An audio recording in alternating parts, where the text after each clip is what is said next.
Hi எல்லோருக்கும் வணக்கம். Welcome to Vijith views. அந்த வீடியோவில் நம்ம இன்றைக்கி ட்ரெண்டிங்கான டாபிக்ஸ் பற்றி பார்க்க போகிறோம்.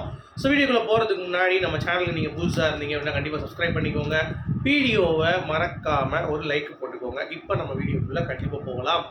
ஸோ டிவிக்கே விஜய் அவர்கள் ஒரு ஸ்பீச் நேற்று மகளிர் தினம் ஸ்பெஷல் அப்படின்னு நம்ம சொல்லலாம். அவங்களுக்கான அறிவிப்புகள் கிட்டத்தட்ட பார்த்தீங்கன்னா வேறு லெவலில் ஒரு அறிவிப்பு அப்படிங்கிறது தான். 6 சிலிண்டர்ஸு 2500 நாங்கள் கொடுக்க போகிறோம். அடுத்து கோல்டு, அப்புறம் மேரேஜுக்கு என்னென்ன கொடுக்க போகிறோம் அப்படின்ற மாதிரி ஏகப்பட்ட விஷயங்கள் கொடுத்துட்டு விஜய் அவர்கள் மக்களுடைய வாக்குகளை திருப்பியும் பார்த்தீங்கன்னா ஒரு ஹோப் கொடுத்துட்டார். ஓகே, மாற்று சக்தியாக விஜய் அவர்கள் இருக்கிறார் அப்படின்ற ஒரு தைரியம் கண்டிப்பாக இருக்குது அப்படிங்கிறது தான். ஆனால் அவருடைய பர்சனல் லைஃப்பில் ஒரு சின்ன விஷயம் நேற்று சொன்னார். அதை தூக்கி வச்சுட்டு எல்லாரும் பேசியது அப்படிங்கிறது இந்த ஸ்பீச்சுக்கான ரெஸ்பான்ஸ் பார்த்தீங்கன்னா வேறு லெவலில் போயிடுச்சு. அப்படின்றதுக்காக இந்த ஸ்பீச்சை கொஞ்சம் அமுக்கி நம்ம கொஞ்சம் வாசிக்கலாம் அப்படின்ற மாதிரி ஒரு விஷயம் பண்ணியிருக்கானுங்க அப்படிங்கிறத எத்தனை பேர் உணர்றீங்க? அதை பற்றி தான் இந்த வீடியோவில் நம்ம பேச போகிறோம்.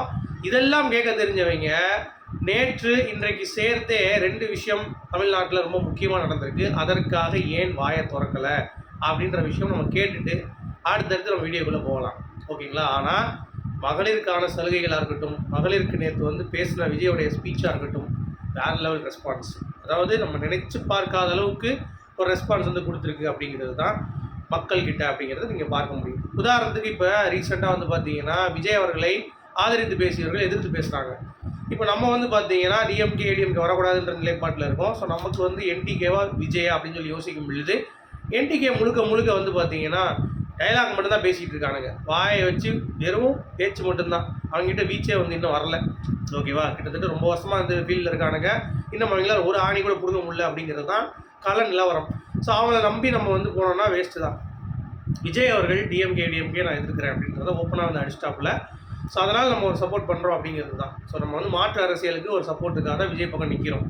நாளைக்கு அவரே கூட்டணி போனார் அப்படின்னா கண்டிப்பாக நம்ம கேள்வி கேட்போம் அப்படிங்கிறது தான். ஏன்னா நான் கமலஹாசன் அவர்களுடைய மக்கள் நீதி மையத்தில் இருந்தேன் அப்படிங்கிறது எல்லாத்துக்குமே தெரியும்.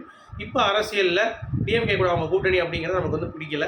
அதனால் இப்போ பார்த்தீங்கன்னா விஜய் அவர்களுக்கு முழு ஆதரவு கொடுக்கலான்ற ஒரு ஐடியா தான். அதுக்கேற்ற மாதிரி விஜய் அவர்கள் நேற்று பேசின ஒரு சில விஷயத்தை எடுத்து அதை ட்விஸ்ட் பண்ணுறேன்ற பேரில் நிறைய சோஷியல் மீடியாவில் இருக்க வாரியர்ஸ் மையங்களில் அப்படியே சோஷியல் மீடியாவில் மட்டும்தான் கேள்வி கேட்பாங்க.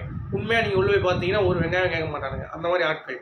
உதாரணத்துக்கு சனம் ஷெட்டி நடிகை, பிக் பாஸ் சீசன் 4 கண்டஸ்டன்ட் பார்த்தீங்கன்னா ஒருத்தே இல்லையா? அதை விட நீங்கள் சொல்லுவீங்க சங்கீதா விஷயம் ஒருத்தே இல்லை. எங்க சங்கீதா விஷயத்தை ஒருத்தே இல்லைன்னு சொல்லல. அவர் என்ன சொல்ல வர்றாரு அப்படின்னா, இந்த மாதிரி நம்ம மக்களுடைய சேவையை பார்ப்போம், இது என்னுடைய விஷயம், அது நீங்கள் அதுக்காக ஹர்ட் பண்ண வேணாம், அது நான் பார்த்துக்கிறேன், அது அவ்வளோ ஒர்த்து கிடையாதுங்க அப்படிங்கிறது தான் மேட்ரு. அதாவது நீங்கள் வருத்தப்படுற அளவுக்கு அது ஒரு விஷயம் கிடையாது. அது ஃபேமிலி இஷ்யூ. இன்னொருத்தரோட பாத்ரூமில் எட்டி பார்க்குற மாதிரி பெட்ரூம் எட்டி பார்க்காதீங்க. நான் லீகலாக அதை பண்ணிட்டேன், நான் பார்த்துட்ருக்கேன், அது அவ்வளோ இது கிடையாது. மக்களுடைய பிரச்சனையே பேசுவோம் அப்படின்னு சொல்லி கேட்குறாருல. அப்போ என்ன மக்களுடைய பிரச்சனையை அவர் பேச போகிறாரு அப்படின்னு சொல்லி பார்த்தீங்கன்னா 2 விஷயங்கள் நடந்திருக்கு. இதைத்தான் விஜய் பேச சொல்கிறாரு மக்கள்கிட்ட. சரியா? என்னன்னு பார்த்தீங்கன்னா சிறுமியை கடத்தி பாலியல் வன்கொடுமை பண்ணியிருக்கானுங்க. சிசிடிவி வெளியே இருக்குது, ஓகேவா? ஒரு இடத்துல. அடுத்து கேளுங்க, போலீஸார் கைது பண்ணுறேன்ற பேரில் ஒருத்தரை கைது பண்ணி கொண்டாங்க அப்படின்ற மாதிரி ஒரு தகவல் வெளியே வருது. அது அவர் என்ன சொல்கிறாங்க, கீழே தள்ளி விடும்போது எலும்பு முறிவு ஏற்படுத்தி இறந்துட்டார் அப்படின்ற மாதிரி சொல்கிறாங்க.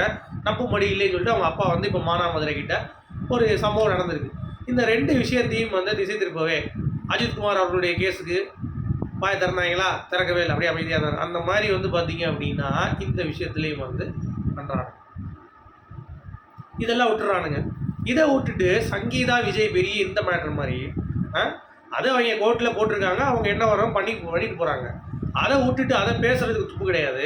இந்த சனம் செட்டி மாதிரி ஆள், பிரசாந்த், இந்த ரங்கசாமி, இந்த சாட்டைன்னு ஒருத்தர் சொல்லுவான், நான் அதை பற்றி பேசவே மாட்டேன், எனக்கு அவங்கள பற்றி பேசணும்னு ஒரு அவசியமே கிடையாது, ஆனாலும் நான் அதை பேச வேண்டிய ஒரு கட்டாயத்தில் இருக்கேன் அப்படின்னு. அப்போ என்ன மைத்துக்கு அதை சொல்கிறேன் நீ அப்படின்ற மாதிரி நம்ம கேட்கலாம்ல சாட்டைக்கிட்ட. அது இந்த சாட்டை பார்த்தீங்கன்னா தற்குறிமா எல்லாத்தையுமே. இவன் மிகப்பெரிய ஒரு தற்குறி. ஏன்னா இவனுக்கு விஜய் பேரை போட்டு ஏதாவது போனால் தான் வியூஸ் போகும். வேறு ஏதாவது அவன் போட்டு போட்டாலும் வியூஸ் போகாது. அவனுக்கு சீமானை பற்றி போட்டால் கூட வியூஸ் போகாது. விஜயை பற்றி போட்டால் வியூஸ் போகும் அப்படிங்கிறதுனால அது பண்ணிட்டு தெரியுது. ஒரு நாளைக்கு ஒரு வீடியோ விஜய் அவர்கள் ஒரு வீடியோ போட்டார்னா இவர் அது பதிலடி வீடியோ கொடுக்குறேன்னு சொல்லி போட்டு உட்காந்துட்டு இருப்பான். வியூஸ் அதுக்கு நல்லா போகும். ஏன்னா விஜய் ரசிகர்கள் காரி துப்பான் அதுக்காக போட்டிருப்பான் அவன். அந்த மாதிரி ஆட்களுக்கெல்லாம் சப்போர்ட் பண்ணுறது விஜய் ரசிகர்லாம் பார்க்காதீங்க. அந்த மாதிரி ஆட்கள்லாம் வந்து ரொம்ப கேவலம் அப்படிங்கிறது தான். ஏன்னா பேச மாட்டேன் என்னுடைய தலைவரை பற்றி பேசுவேன் நம்மலாம் பேசுவான். ஆனால் அவன் வந்து பார்த்தீங்கன்னா வியூஸ்க்காக வந்து பார்த்தீங்கன்னா பிச்சை எடுப்பான் அப்படிங்கிறது தான் பாயிண்ட். அதை நீங்கள் புரிந்து கொள்ள வேண்டும். அதுக்கு அட்லீஸ்ட் ஆதரவு தெரிவிச்சாச்சு, இல்லை வந்து ப்ளஸ் அண்ட் மைனஸ் சொன்னாச்சு பரவாயில்ல. விஜய் கட்சியில் எல்லாமே மைனஸ் மாதிரி பேசுகிறது தான் வந்து பார்த்தீங்கன்னா தப்பு. எல்லாத்துக்கிட்டையும் ஃபேராக இருக்கணும் அப்படிங்கிறது தான் என்னுடைய கான்செப்ட். விஜய் அவர்கள் தவறு செய்தால் கூட நம்ம கேட்கணும். அந்த மாதிரி தான் விஜய் ரசிகர்கள் உருவாகணும் அப்படிங்கிறது என்னுடைய விஷயம். அதை நீங்கள் எப்படி பார்க்குறீங்க அப்படிங்கிறது தெரியல. அதை நாம் உணர வேண்டும் அப்படிங்கிறது தான் பாயிண்ட். சரியா? அப்போ நமக்கும் சாட்டை துறைமுகனுக்கும் என்ன ஒரு வித்தியாசம் அப்படிங்கிறதை நீங்கள் தான் உங்களை பார்த்து கேள்வி கேட்கணும். விஜய் ரசிகர்களுக்கும் தாவக தொண்டர்களுக்கும் நான் வந்து கேட்குறேன். தலைவனும் எவனாக இருந்தாலும் சரி, அது விஜய் அவர்களாக இருந்தாலும் சரி, எவனாக இருந்தாலும் சரி, தவறு உங்களுக்கு தோணுச்சுன்னா இதுக்கு நீங்கள் கேள்வி கேளுங்க. அதற்கு நான் தாவக நிர்வாகியை வந்து பாராட்டுறேன். ஒருத்தவங்க ஸ்டேஜ்லேயே கேட்டாங்க பார்த்தீங்களா, ஒரு பெண்ணுடைய வாழ்க்கையை எவனாக இருந்தாலும் சரி அவனுக்கு வந்து பார்த்தீங்கன்னா சும்மா வரக்கூடாது அப்படின்ற மாதிரி இப்போ விஜயோடைய மூஞ்சே கொஞ்சம் மாறிச்சு. இதுதான் உண்மை. அதை அவர் பார்த்துப்பார் விஜய் அவர்கள். சரியா? அதை பார்த்துக்காமலாம் இருக்க மாட்டாப்புல. லீகலாக போகிறப்ப கண்டிப்பாக பார்த்து தான் ஆகணும், தப்பிக்க முடியாது. ஓகேவா? அதனால் இன்னொன்று பார்த்தீங்கன்னா விஜய் அவர்களுடைய டைவர்ஸ் வந்து எப்பயோ சங்கீதம் வந்து ஃபைல் பண்ணிட்டாங்களாம். இப்போ இவங்க கொண்டு வந்துட்டு இதை வந்து பூதாகரமாக்குறாங்கிற மாதிரி ஒரு தகவல் இருக்குது. அதை பற்றி நம்ம போக விரும்பலை. பட் நன்றாக புரிந்து கொள்ள வேண்டும், இதை திரித்து செய்கிறார்கள் அப்படிங்கிறது தான். முக்கியமான 2 விஷயங்களையும் வந்து மடை மாற்றுகிறார்கள் அப்படிங்கிறதையும் நீங்கள் புரிந்து கொள்ள வேண்டும். இப்போ பாருங்கள், சன் நியூஸில் வெங்கக்கட்டா ஒருத்தர் இருக்கான்ல, அவன் வந்து பார்த்தீங்கன்னா போஸ்ட் போடுறான். தோனி சாக்ஷி அகர்வால் பேசுகிற மாதிரி. எப்போ 2020 நீ இல்லைனா என் வாழ்க்கையில் எதுவுமே கிடையாது அப்படின்ற மாதிரி. 2020 பேசுனது இப்போ ஏன்டா வந்து பாப்பு போடுறீங்க? ஒருத்தர் மாதாமதுரையில் வந்து ஒருத்தர் போலீஸார்கள் அடித்து கொல்ல போட்டிருக்காங்க அந்த மாதிரி சொல்கிறானுங்க. சிறுமி பாலியல் வன்கொடுமை பண்ணியிருக்காங்க. அதை பற்றி ஏதாவது போஸ்ட் இருக்காங்க கேட்டால் இல்லை, பாக்கெட்டில் ஒன்றும் இல்லைன்றாங்க. இதை பற்றி போடுறீங்க ஏன்னா அவங்களாம் அறிவு இல்லையாடா அப்படின்ற மாதிரி தான் இருந்துச்சு. இது ஒன்று. அடுத்து வந்து பார்த்தீங்கன்னா தமிழக அரசை கண்டித்து தாவேகா ஆர்ப்பாட்டம் பண்ண போகிறாங்க 12ஆம் தேதி. இன்னொன்று டிவிகே வேட்பாளர்களுடைய, அதாவது அவங்களுடைய எந்தெந்த இதில் நிற்க போகிறாங்க அப்படின்ற ஒரு வேட்டை இருக்குல்ல, தேடுதல் வேட்டை. அதில் வந்து பார்த்தீங்கன்னா மார்ச் 10ஆம் தேதியிலேருந்து விஜய் அவர்கள் அதை வந்து ஃபைனல் பண்ண போகிறாராம். இது ஒரு பாயிண்ட் ஆஃப் வியூ. இன்னொன்று செம்ம ட்ரெண்டிங்காக வந்து இப்போ போயிட்டுருக்கு. என்ன அப்படின்னு சொல்லி பார்த்தீங்கன்னா, த்ரிஷா அவர்கள் ஒரு வீடியோவில் காண்பிக்கப்பட்டு, அதாவது ஒரு இமேஜ் மாதிரி காண்பிக்கப்பட்டு பார்த்திபன் அவர்கள்கிட்ட கேள்வி கேட்குறாங்க. அப்போ வந்து அவர் வந்து ரெஸ்பாண்ட் பண்ணுறாரு, இந்த மாதிரி குந்தவை வீட்டிலே வந்து குந்தவை அவங்க வெளியே வரக்கூடாது அப்படின்ற மாதிரி ஒரு கமெண்ட் வந்து பாஸ் பண்ணுறாரு. உடனே என்னடா அது திடீர்னு எதுக்கு இதை காட்டுறானுங்க, இந்த ஃபோட்டோ வைக்கிறானுங்க அப்படின்ற மாதிரிலாம் வந்து ஒரு சிந்தனைகள் நமக்கு வந்து ஏற்பட்டது. அது திமுகவுடைய ஒரு ஊடகம் தான் அப்படிங்கிறது தான். அதை த்ரிஷா அவர்கள் லேட்டஸ்ட்டாக வந்து பார்த்தீங்கன்னா ஒரு ஆதாரத்துடன் பதிவு பண்ணியிருக்காங்க. பார்த்தீங்களா அவங்களோட இன்ஸ்டாவில் என்ன அப்படின்னா, அவங்கக்கிட்ட சொல்லியிருக்காங்க யாரோ வந்து கடைசி நேரத்தில் த்ரிஷாவுடைய பேரை வந்து போடுங்கன்னு சொல்லிட்டு ஒருத்தர் வந்து இன்ஃபார்ம் பண்ணியிருக்காரு. இண்டிவிஜுவல் பேரை வந்து மென்ஷன் பண்ணல, அவருடைய அசிஸ்டன்ட் வந்து சொல்லியிருக்காராம். அப்போ நீங்கள் யோசிச்சு பாருங்களேன், இந்த மாதிரி விஷயத்த யார் திரிக்கிறாங்க அப்படிங்கிறது உங்களுக்கே தெரியும். ஓகேவா? இதுக்கு முன்னாடி என்ன இருக்குது, யார் இருக்கா அப்படின்னு சொல்லிட்டு. ஸோ மாட்டிக்கிட்டாங்களா திமுக அப்படிங்கிறது தான் நம்ம வந்து பார்க்க முடியுது. இதை நீங்கள் எப்படி பார்க்குறீங்க அப்படிங்கிறத சொல்லுங்கள்.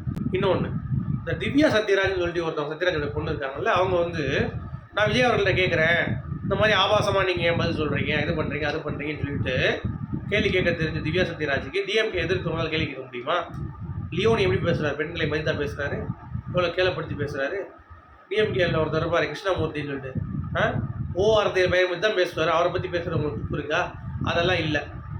இந்த கிட்னி திருடி ஒருத்தர் இருக்கா பாருங்கள், ஜூலி, அவள் வந்து பார்த்தீங்க அப்படின்னா அவள் ஃப்ரெண்டும் சேர்ந்து விஜய் அவர்களை ஒழிக்கணுன்றதுக்காகவே ஒரு ஆடியோ ரெக்கார்டே இருக்குது. நம்ம விஜய் அவர்களை பற்றி ஏதாவது பேசணும், அப்போ தான் அவனை உடைக்கணும் அப்படின்னு சொல்லிட்டு. நீங்கள் கிட்னி திருடுற வேலையை ஒழுங்காக பாருங்கள் நீங்கள். ஏன்னா அது பார்த்தா தான் டிஎம்கே அவங்களை கண்டுக்க மாட்டாங்க. நீங்கள் பாட்டு கிட்னி திருட்டி அலையலாம் அப்படிங்கிறது தான். மூஞ்சி முகரையும் பாரு. பண்ணுறது வந்து முள்ள மாதிரி தானே. இதில் வந்து விஜய் அவர்களை வந்து டிஃபேம் பண்ண வராங்களாம். நீயே வந்து ஆல் அட்ரஸ் இல்லாமல் இருக்க, ஒன்னெல்லாம் போய் ஒரு காலத்தில் ஃபயர் விட்டாங்க பாரு வீரத்தமிழ் வச்சு. கொஞ்சம் முகரையும் பார் அப்படின்ற மாதிரி தான் இருந்துச்சு. ஒரு வெங்காயம் கிடையாது, கிட்னி திருடி தான் வேலையே அவளுக்கு அப்படிங்கிறது தான். அதில் ஒரு ஸ்கேம் பண்ணி மாட்டிக்கிட்டு முழிச்சிக்கிட்டு இந்த அம்மா வந்து பார்த்தீங்கன்னா வீடியோ பண்ணுறாங்களாம். அப்புறம் இன்னொருத்தர் அந்த நேரத்தில் சாட்டை துறைமுக அவர் வந்து பார்த்தீங்கன்னா விஜய் பற்றி நான் பேச மாட்டேன், ஏண்டா திராணி இருந்தால் சீமான் அவர்கள் பற்றி விஜயலட்சுமி பேசுனப்ப ஒரு வீடியோ ஒன்றால் போட முடிஞ்சா, விஜயலட்சுமி அவர்களை பற்றி போட முடிஞ்சா, அவள் எவ்வளோ மானத்தை கேள்வி கேட்டா உங்கள் தலைவரை ஏதாவது போட முடிஞ்சா சப்போர்ட் பண்ணுற மாதிரி அப்படியே. அப்போ வந்து முட்டு கொடுக்க வேண்டியதானே. அப்போ வந்து பார்த்தீங்கன்னா சைலண்ட் ஆயிரும் அப்படியே. அதெல்லாம் நடக்காத மாதிரி வந்து பார்த்தீங்கன்னா அப்போல்லாம் எங்கே போனீங்க இல்லையோ, எங்கே வந்து கொடுக்க போனீங்க இல்லையோ, எங்கே போனீங்க இல்லையோ அப்படின்ற போது நம்ம கேட்கணும் போல அந்த மூதேவி. அது பாட்டு உட்காந்து பேசின்னு தலையுது. உங்களுக்கு புரியுதா சொல்கிறது? இவங்களுக்கு வந்தால் எடுத்துப்பாங்க. இந்த சாட்டையே இதை பற்றிலாம் வந்து கருத்து தெரிவிக்கல. சிறுமி வன்கொடுமை செய்யப்பட்டிருக்காங்க, பாலியல் அதை பற்றி பேசலை. இப்போ போலீஸாரில் வந்து அடிச்சிருக்காங்க, டிஎம்கே பற்றி பேசலை. இதெல்லாம் அவன் பேச மாட்டான். சீமான் ஏதாவது பண்ணால் பேச மாட்டான். ஆனால் விஜய் பண்ணால் மட்டும் தப்பு, எது பண்ணாலும் தப்பு அப்படின்னு நம்ம உட்காந்து பேசிகிட்டு இருக்கோம். ஏய், எல்லாத்தையும் ஃபேராக இருக்கடா அப்படிங்கிறத அவங்ககிட்ட கேட்குறேன். சரியா? அதுக்காக நீ பேசக்கூடாதுன்னு சொல்லலை, எல்லாத்தையும் பற்றியும் பேசு. சீமானை பற்றி அடி, விஜயலட்சுமி பேசியிருக்காள், ஏன் நியாயம் அங்கே வாங்கி கொடு, விஜயலட்சுமிக்கு ஏன் வாங்கி தரல? அங்கே போய் பம்பு நீங்கள் கையை கட்டிட்டு அண்ணனும் தம்பியும் போய் உட்காந்துக்கிட்டு ஏன் பம்பு நீங்கள் டிஎம்கே கிட்ட போய் அப்போ விஜய் வந்து இப்படியே கை கட்டி நிற்கலாம், அது வந்து தப்பு. நீங்கள் வந்து கை கட்டி நிற்கலாம் போய், உங்களுக்கு ஒரு காரியம் ஆகணும்னா. ஓங்கடா, இதெல்லாம் வந்து நீங்கள் மானம் கட்டு போய் அலையிறதுக்கு இப்போ விஜயை பற்றி பேசுகிறானுங்களா? அவனுக்கு மூஞ்சி முகரையும் பாரு அப்படின்ற மாதிரி தான் இருக்குது. இது விடுங்க, இன்னொரு பக்கம் பிஜேபியும் என்டியும் அலையன்ஸ் பண்ண போகிறார் விஜய் அப்படின்னு. ஏண்டா இவங்களுக்கு வந்து பார்த்தீங்கன்னா விட்டுங்க, அது பாட்டு போயிட்டுருக்கு. ஒரு பக்கம் வந்து விஜய் அவர்களுக்கு சப்போர்ட் இருக்குது வந்து எவனாலையும் வந்து தாங்கி கொள்ள முடியல, பயப்படுறாங்க. முதல்வர் ஆயிடுவாருன்னு சொல்லி வானதி சீனிவாசன் அக்கா வந்து விஜய் முதல்வராக வாய்ப்பில்லை, நாங்கள் மட்டும் முதல்வராக சொன்னோமா? அவர் இப்போ வந்திருக்காருங்க, அதுக்கே வந்து இந்த அம்மாக்கெல்லாம் பயம் வருது, இதெல்லாம் இருக்குது, ஒன்றும் பண்ண முடியல. அண்ணாமலையாச்சு இருங்கடா, பிஜேபியில் அண்ணாமலை இருக்காரு, அவர் தான் இருந்தார் கரெக்டாக. இங்கே பாருங்க, விஜய் அவரோட பெர்சனல் பற்றி நான் விமர்சிக்க முடியாதுங்க, அதெல்லாம் இன்னொருத்ததில் நம்ம பார்க்க முடியாது. அவர் அரசியலான நான் விமர்சிக்கிறேன், பெர்சனலை பற்றி விமர்சிக்க அவன் பண்ணுசேன், அவனை பார்த்து நீங்கள் வந்து பாருங்கடா, அந்த மாதிரி ஃபேராக இருங்க எல்லாருக்கிட்டையும் அப்படிங்கிறது தான் என்னுடைய கேள்வி. ஓகேவா? இதை நீங்கள் எப்படி பார்க்குறீங்க அப்படிங்கிறத கண்டிப்பாக சொல்லுங்கள். இவங்க வைரமுத்து பண்ணாதான் ஜின்மை விஷயத்தில் ஏதாவது பேசுனாங்களே, எவனாவது வந்து குரல் கொடுத்தானா? எவனும் குரல் கொடுத்துக்க மாட்டான், பாய மூடிட்டு தான் இருந்தாங்க. ஓகே, அடுத்து விஜயகாந்த் அவர்களை வந்து சரக்கு அடிச்சாரு, குடிச்சிட்டே பேசுகிறாருன்னு சொல்லி அழிச்சாங்க. இப்போ விஜய் அவர்களே பர்சனலாக வச்சு வந்து பார்த்தீங்கன்னா அடிச்சிட்டு இருக்காங்க. கரூர் விவகாரத்தை விஜய் மட்டும்தான் பொறுப்பு, விஜய் மட்டுமா பொறுப்பாங்க? விஜய் மட்டுமா பொறுப்புங்க சொல்லுங்கள். அதே மாதிரி விவகாரத்து விஜய் சைடில் என்ன இருக்குன்னு யாருக்குமே தெரியாது. அதுக்குள்ளேயும் விஜய் மகன் வந்து பார்த்தீங்கன்னா இது பண்ணிட்டான், இது நம்ம விஜய் மகன் இவங்க போய் வந்து உட்காந்து விளக்கு பிடிச்சி உட்காந்து பேசுன மாதிரி பேசிகிட்டு இருக்காங்க. சங்கீதா இவ்வளோ தூரம் ஏண்டா, சங்கீதாவுக்கு வந்தால் ஒன்று, விஜயலட்சுமிக்கு வந்தால் இன்னொன்னா. சங்கீதாவுக்கு வந்தால் ஒன்று, மேத்தான் வந்தால் ஒன்றா. இவங்களோட இதை நீங்கள் புரிஞ்சுக்கணும், இதை தான் நீங்கள் புரிந்து கொள்ள வேண்டும். அதை பியூட்டிஃபுல்லாக விஜய் அவர்கள் ஹேண்டில் பண்ணி அதை பார்த்துக்கிறார் அப்படிங்கிறதுனால எப்போனாலும் அது நடக்கட்டுங்க, கண்டிப்பாக பண்ணாமலாம் இருக்க மாட்டாங்க. கிளியராக போட்ட பிறகு விஜய் அவர்கள் அதை ஃபேஸ் பண்ணிப்பார் அப்படிங்கிறது தான் பாயிண்ட். இதை நீங்கள் எப்படி பார்க்குறீங்க அப்படிங்கிறத பாருங்கள். ஸோ விஜயகாந்த் மாதிரி விஜய் விட்டுற வேண்டாம் அப்படிங்கிறது தான். இந்த பிரசாந்த் ரங்கசாமி வந்திருக்கான யூடியூபர், அவனும் வந்து அதை தான் போட்டு தெரியுறான். இந்த மாதிரி விஜயகாந்துக்கு முன்னாடி அவன் போட்டதை இப்போ வந்து ட்ரோல் பண்ணிட்டு இருக்கானுங்க. நான் விஜயகாந்துக்கு நீ இப்படி தான் போட்டேன், அவன் சப்போர்ட் பண்ணி அடித்தேன், இப்போ விஜய் அவர்களையும் நீ அப்படி தான் பண்ணுறேன், எவ்வளோ பெரிய தற்கொலைடா நீ அப்படின்ற மாதிரிலாம் வந்து கருத்து தெரிவிக்க ஆரம்பிக்கிறாங்க. அடுத்து விஜய் ரசிகர்களுக்கு ஒரு நற்செய்தி, ஜனநாயகன் படம் சென்சாருக்கு வந்து பார்த்தீங்கன்னா போர்ட்லேருந்து ஒரு மெயில் வந்திருக்கான். என்ன அப்படின்னா, அங்கே பார்வைக்கு தயாராக இருக்கிறோம் ஓகே அப்படின்னு சொல்லிட்டு. ஸோ கூடிய விரைவில் அதை சம்மந்தப்பட்ட நல்ல நியூஸும் வந்து வருவதற்கான வாய்ப்பு இருக்குது. அடுத்து நடிகை பிரியா மோகன் அவர்கள், அவருக்கும் விஜய் தான் வந்து காரணம் அப்படின்ற மாதிரி வந்து பேசுகிறாங்க. பிஆர் ஏஜென்சி, அதாவது விஜய் அவர்களுடைய ஏஜென்சி வந்து ரூட் அப்படின்றது, அவங்க வந்து பிரியங்காவை பற்றி ஏதோ ஒன்று போட்டிருக்காங்க, அதாவது அவங்க டான்ஸ் ஸ்டெப் வந்து கலாய்க்கிற மாதிரி வந்து போட்டு ப்ரமோட் பண்ணியிருக்காங்க. அதனால் வந்து பார்த்தீங்கன்னா அதை கெடுத்ததும் வந்து விஜய்க்கு சொன்னால் எப்படிரா ஆகும் அப்படின்ற மாதிரி தான் இருக்குது. அதாவது எந்த ஒரு பெண்ணுக்கும் வந்து ஏதாச்சுன்னா அது காரணம் விஜய் தான், அப்படி தானே? ஸோ ஆதரவு கொடுங்க மக்களே, ஏன்னா நம்ம வந்து ஃபேராக பேசுகிறோம், டிஎம்கே எதிர்ப்பு அப்படிங்கிறதுனால நம்ம சேனலுக்கு ஆதரவு கொடுங்க. நம்ம டெய்லி வந்து பார்த்தீங்கன்னா இதை பற்றின அப்டேட்ஸ், அரசியல் பற்றி பேச போகிறோம். ஸோ கண்டிப்பாக சப்போர்ட் பண்ணுங்கள், சப்ஸ்கிரைப் பண்ணுங்கள், நிறைய பேருக்கு ஷேர் பண்ணி விடுவோம் உங்கள் தெரிஞ்ச நண்பர்களுக்கு அப்படிங்கிறத சொல்லிவிட்டு வீடியோ நான் முடிக்கிறேன்.